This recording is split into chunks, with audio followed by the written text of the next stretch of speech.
Welcome to Pax Britannica. Season 3, Episode 34, Glencairn's Rising.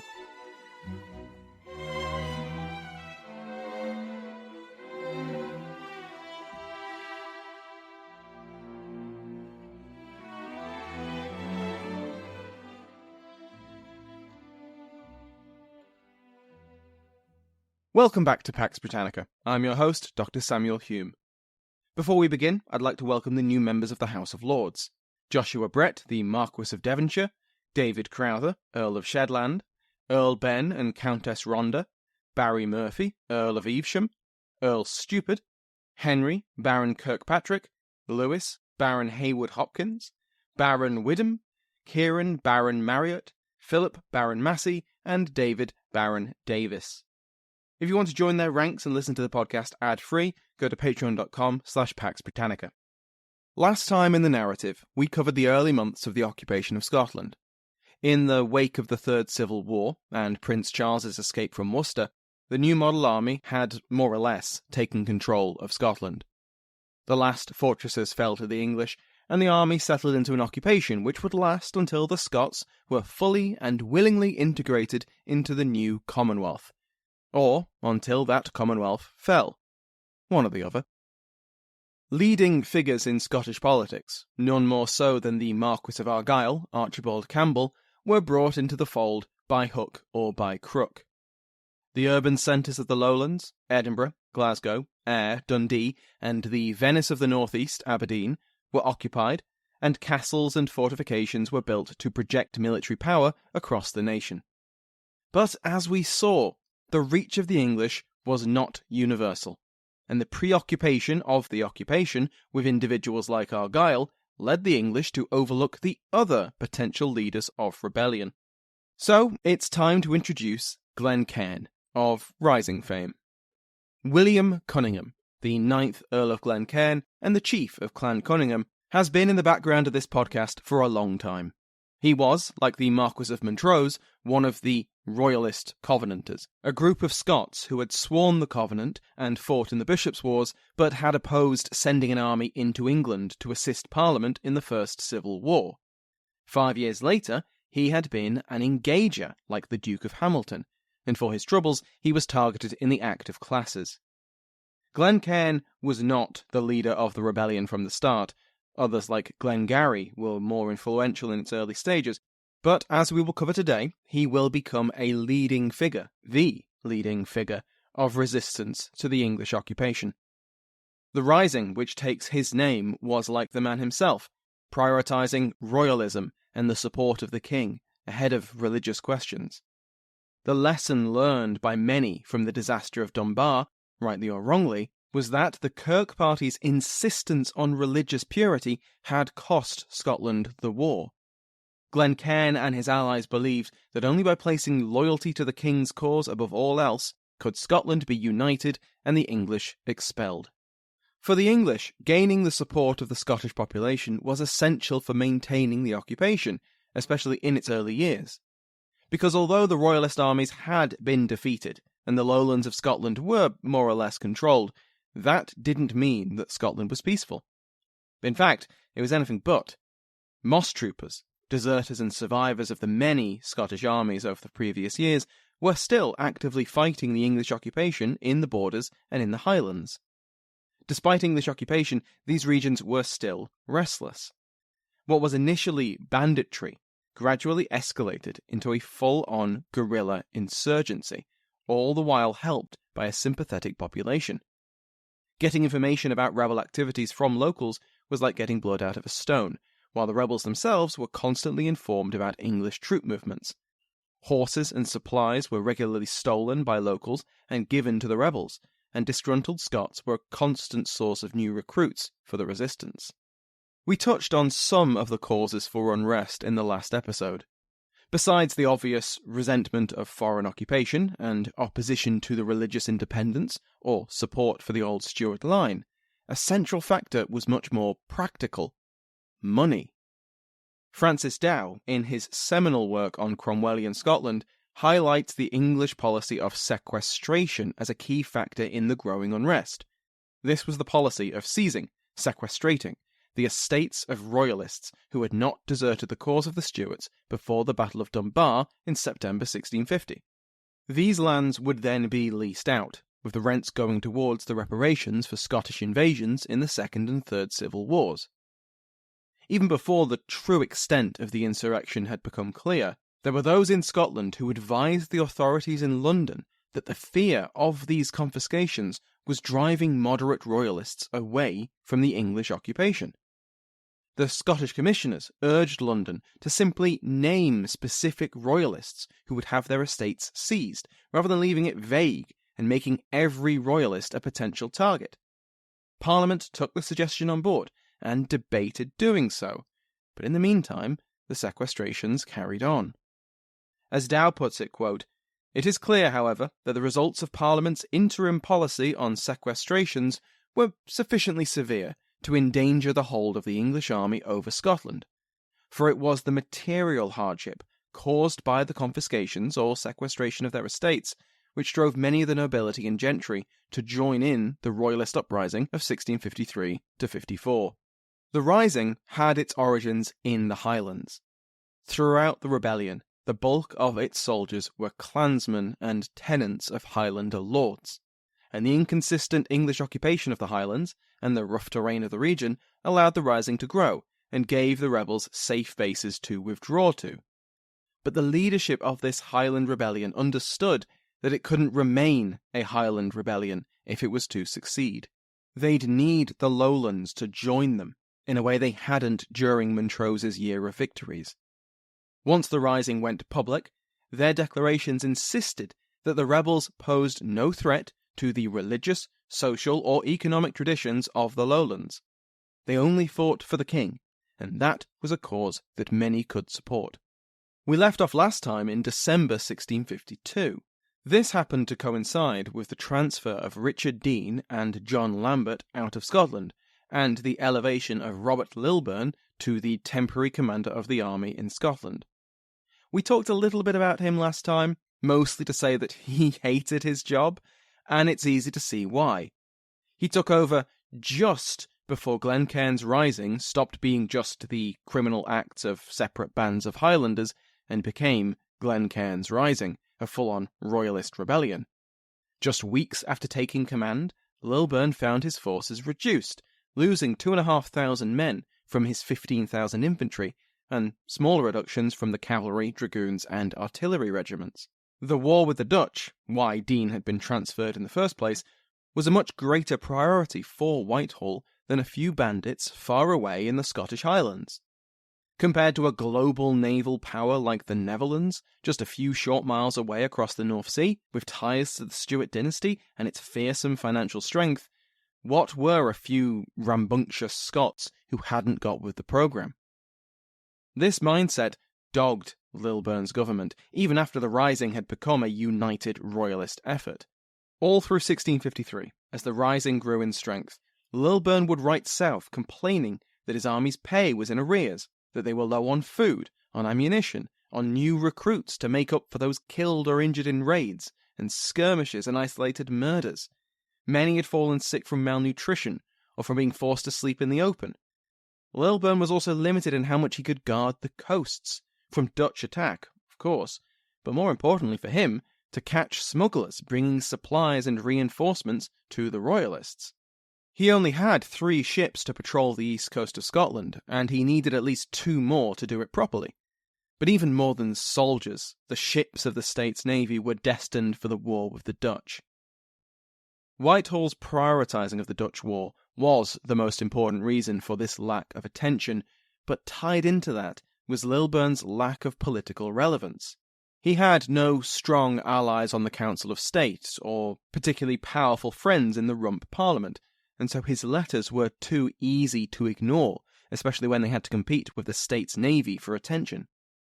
We see Lilburne try to maintain a balancing act throughout his time in Scotland.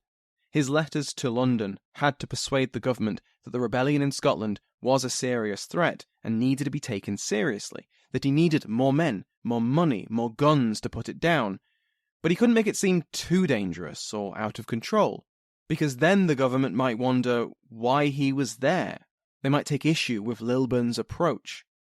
And Lilburn had an approach, and in Dow's opinion it was a good one, if he'd been able to carry it out. Lilburn accurately diagnosed the major causes of unrest, and by the end of 1653 he had repeatedly made his recommendations to London on how to treat them. The first was to lift the sequestrations and seizures of Royalist estates, along with a broad act of oblivion, a pardon, wiping the slate clean for any previous acts, with the exclusion of 5 or 6 notable Royalists. The second was to allow Scottish soldiers to be employed in foreign countries, a tried and tested method for the rulers of Scotland to rid themselves of large numbers of young, militarily active men. It would also lessen the burdens for clan chiefs and lairds, who had to find something for these men to do, or pay them not to go raiding each other. The third was to allow Scottish notables more time to settle debts, and to order the courts of justice to moderate their sentences. Imminent bankruptcy, or a looming punishment, was driving many people into the arms of rebellion. Mostly, these suggestions were not followed while Lilburn was in office. There were exceptions. Lilburn was able to use his authority in Scotland to bring some financial relief to those who supported the English, or who abandoned the rebellion, but Lilburn was always hampered by a lack of resources, as well as by any personal failings as a commander.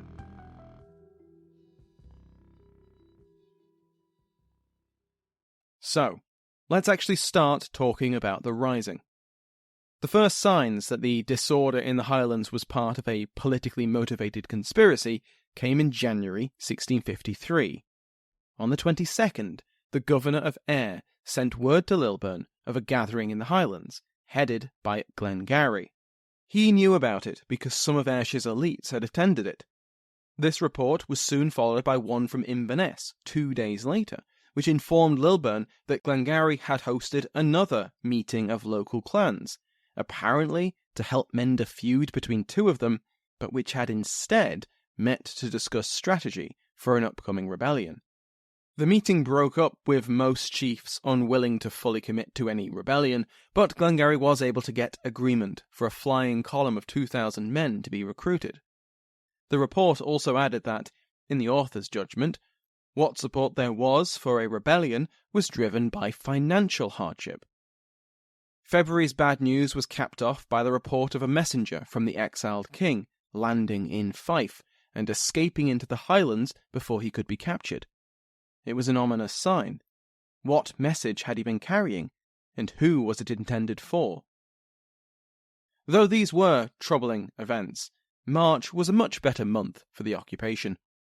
Besides the English victory at Portland over the Dutch, which was a serious blow to Royalist hopes, Lilburn received word that those 2,000 men had dispersed and gone home. April looked even better. He wrote that the Highlands were in a, quote, very peaceable posture, and there was, quote, a great inclination in the commonalty to acquiesce and submit to the present government.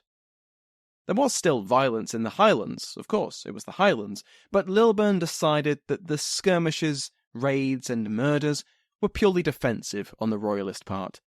They were reacting to English attempts to suppress the rebellion, not proactively expanding it.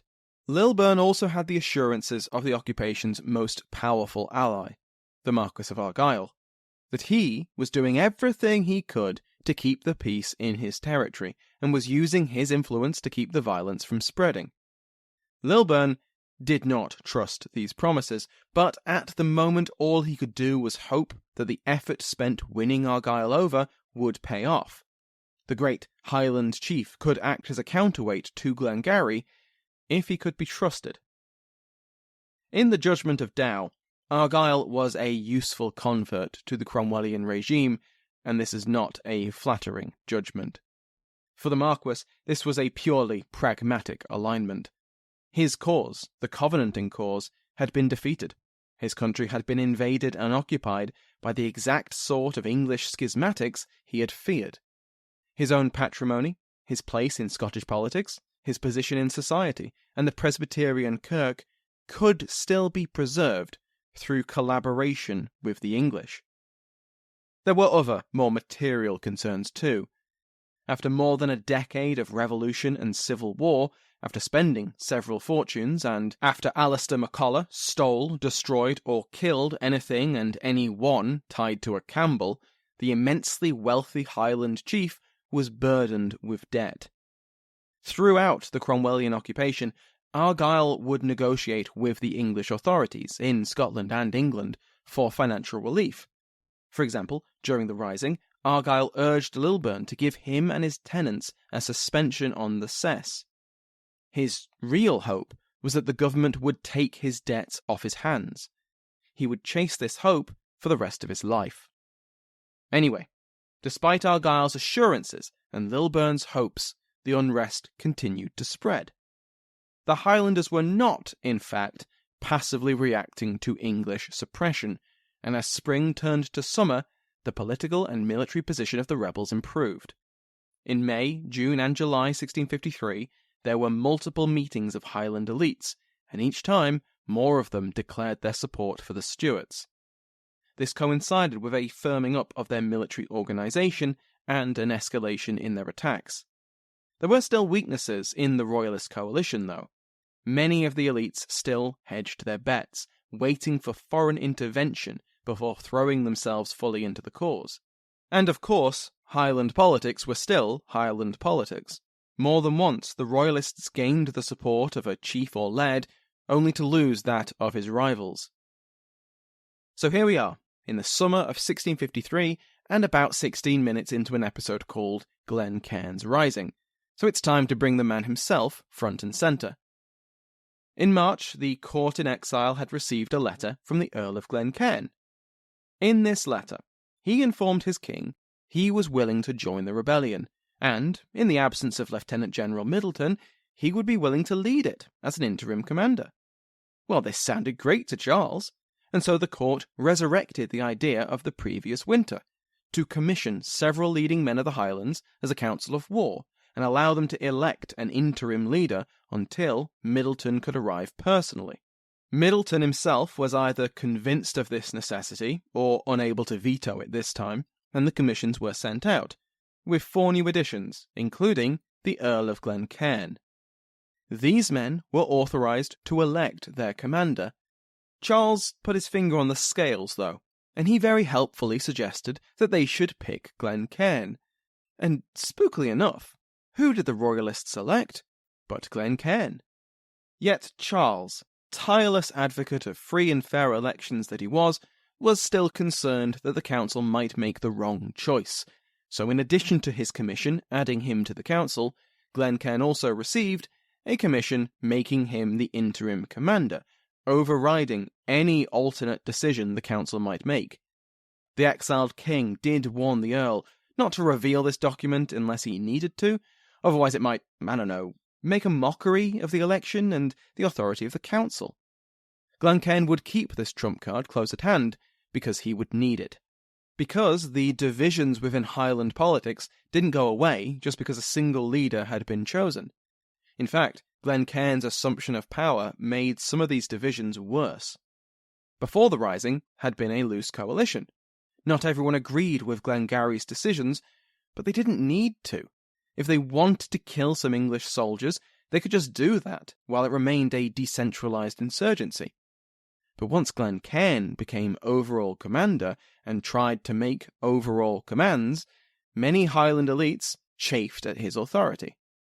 In fact, it didn't take long at all for a rival of Glencairn, the Earl of Balcarres, to challenge him for his position. The king's secret commission came in very handy here, as Glencairn could reveal it and show just how much faith their king had in him. Glencairn and his councillors spent the summer of 1653 avoiding any major engagement with the English military, and focused instead on building up their position. Men, money, and supplies were recruited or requisitioned from all over Scotland. This approach had advantages as well as disadvantages. This strategy kept Highland rivalries to a minimum. Individual leaders could still, mostly, act as they wanted, and no one was forced to work together if they didn't want to. The Royalists were able to take advantage of the systems of occupation. They could arrive at a community and demand that the cess, which they were collecting for the English, was instead handed over to them. but not all of it. They could keep a quarter for themselves. This carrot was matched with a stick. If a community refused or didn't hand over the demanded amount, then harsh punishments were threatened. With carrot and stick, the Royalists could build up their resources while depriving them to the English, and this approach seems to have been highly effective. Despite Lilburne increasing the security on cess collectors and their collections, by the end of the year he complained that only half the expected amount had actually been submitted to the central government. Even allowing for exaggerations from Lilburne, who was of course always trying to get more money from London, the rebellion was taking a toll on the occupation's finances. But there were disadvantages to this strategy. It was still fairly passive.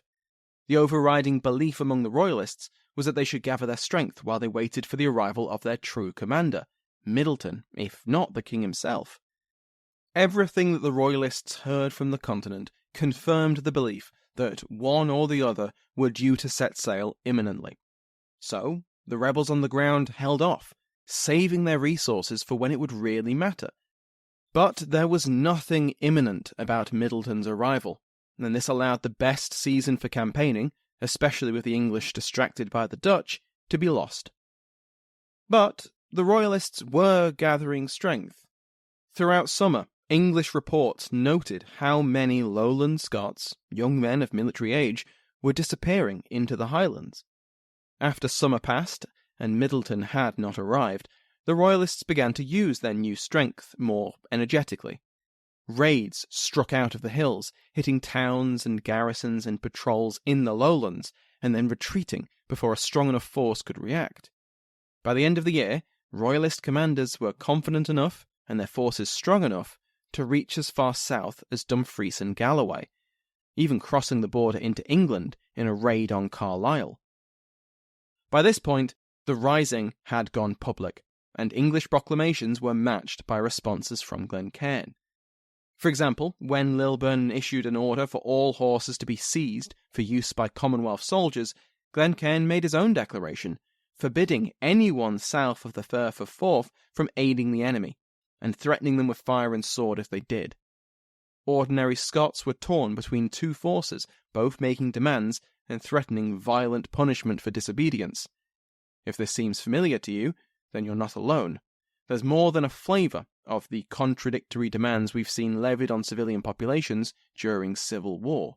Over the second half of 1653, we really see the seesawing of Lilburne's reports.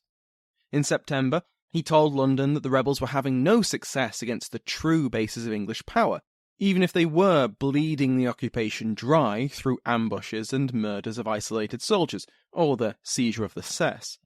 But then in October, after a successful rebel raid, he reported that, quote, "This business begins to look more suspiciously than before," end quote, but that he didn't think the Royalists could do much over winter. Then, in November, he informed Whitehall that the rebellion was spreading and that the population was supporting it en masse. But then a few weeks later, he calmly informed the government that actually most of the lowlands were loyal, and he put more weight on their support anyway. And then again, just a few weeks later, he wrote to Cromwell and Lambert, telling them that the rising was dangerous, but not widespread, but that unless he got more men immediately, then the English would soon have to abandon the Highlands altogether. Lilburne's balancing act could give any gymnast a run for their money. By the end of December, the Royalists had withdrawn to winter in the Highlands. 1653 had been a good year for the rising, but it ended on a few notable reversals. Two Royalist leaders, Sir Arthur Forbes and Lord Kenyon, were defeated in skirmishes, and on the 30th of December, Kenyon himself was captured at Glamis. Lilburne, meanwhile, could take heart that the Anglo-Dutch War was clearly running out of steam, and the great distraction must soon end. Next time, we will see how the tide turns. Despite the arrival of new leaders to the rebellion, the high watermark of the rising was about to be reached.